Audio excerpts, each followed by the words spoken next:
Ano yun, ma? Itapon na yung bigay. Bakit? Sabi ng doktor mo, Kuya, Loris kayo, no, kung papakainin ng malunggay yung mama mo. Sabi ko, bakit po? Basta bawal po sa kanya yun. Ano? Loris daw ngayon, huwag ka daw papakainin malunggay. Kasi bawal daw. Ano upak na mayroon siya? Ha? Ano mayroon siya sa upak niya? May hangin yata utak niya. May hangin? Oo. Matay ka baka. Baka mamatay na kayo dyan sa doktor na yun. Doktoran. Ano ba pangalan ng doktor mo? Ayaw niya ng gulay sa inyong ko. Gusto niya pala yun. Paksilog. Ha? Paksilog na gusto niya. Hindi ka rin pwede ng paksiw totally. Ano ba? Ha? Ano gusto niya? Alam ko. Itlog. Ulamin mo lang kanin. May bagoong lang dyan eh. Yun yung pinakabawal talaga sa'yo, yung bagoong, wag daw kasi magagalit daw siya. Ano? Magagalit daw siya kapag kumain ka ng bagoong.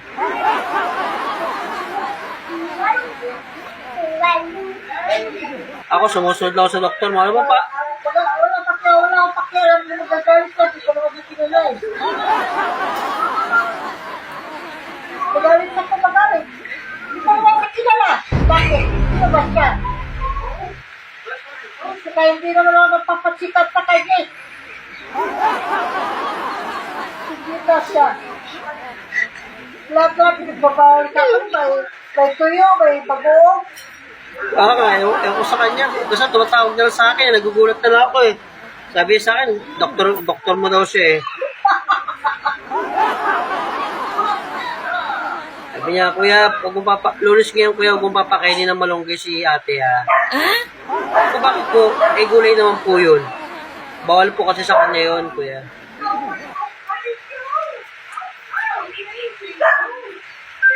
Paano yan, ma?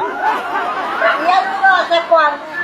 Pag kinakuha kita niya kwan, ano, kwan na kwan, malunggay.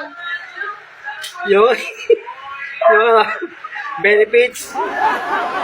Benefits sa malunggay, ma? Ha? Baka hindi nakapag-aral ng ano yan? Nag-aaral nga siya ng doktor. Wow. Nag-aaral siya ng doktor, kaso, ang naipasa niya yung pagiging tricycle driver.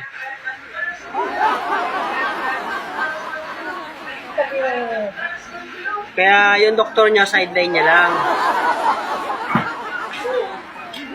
Sabi niya pa nga sa akin, hindi ko nga po alam ba't naging pasyente ko yung mama mo.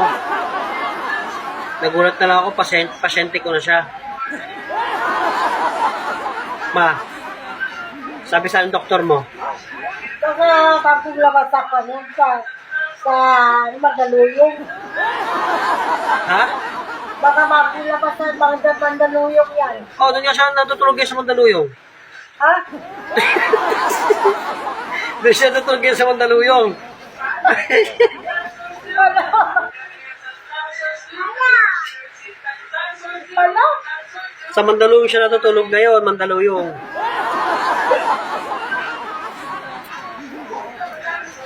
Ano na doktor rin? Walang kwan, walang clinic? Naghihirap nga, wala pang pera.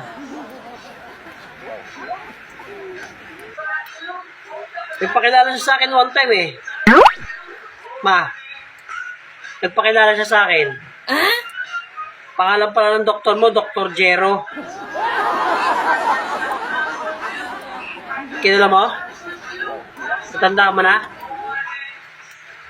Ama? Ewan ko, kung doktor rin, sinang doktor rin. Dr. Jero pangalan niya. Baka akong doktor. Sabi niya, ako nga pala si Dr. Jero.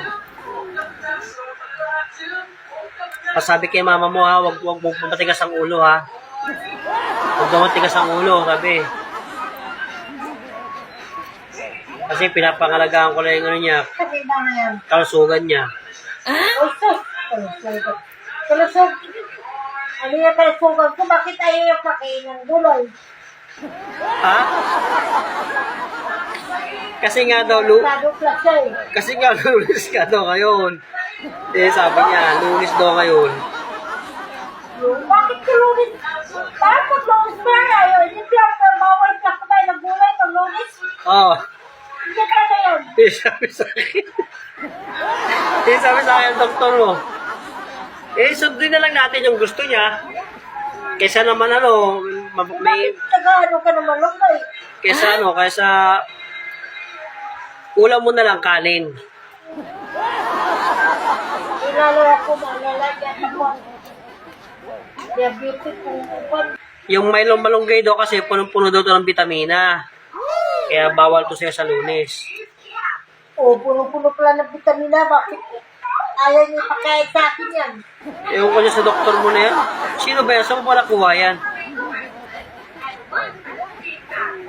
Ah? Masa mo ba nakilala yung doktor mo na yan? Ewan ko sa ibigay. Mama, saan mo nakilala yung doktor mo? Ewan ko nga kayo, ikaw lang na nag-minute ng doktor na yan. Hindi ka ng doktor na yan. Nagulat na nga lang ako, bigla na lang alam yung number ko. Sabi niya, hello po, ako po yung doktor ni Ate Judith. Bali po, i-update na lang po kita kung ano pa yung mga pwedeng kainin niya, tsaka hindi pwede. Kasi po, i-update niya daw ako kung ano yung pwedeng kainin, tsaka hindi pwede. Yung mga di mo daw pwedeng kainin, tsaka hindi pwede. Paano yun, ma? Ikaw po na yan, bigay. Bakit? Bakit mo tatapon? Bawal sa akin yan, di ba? Yung pakainita ko. Patanungin ka na namin. Tatapon mo to ba? Tapos na yan. Patanungin ka na namin. Ha?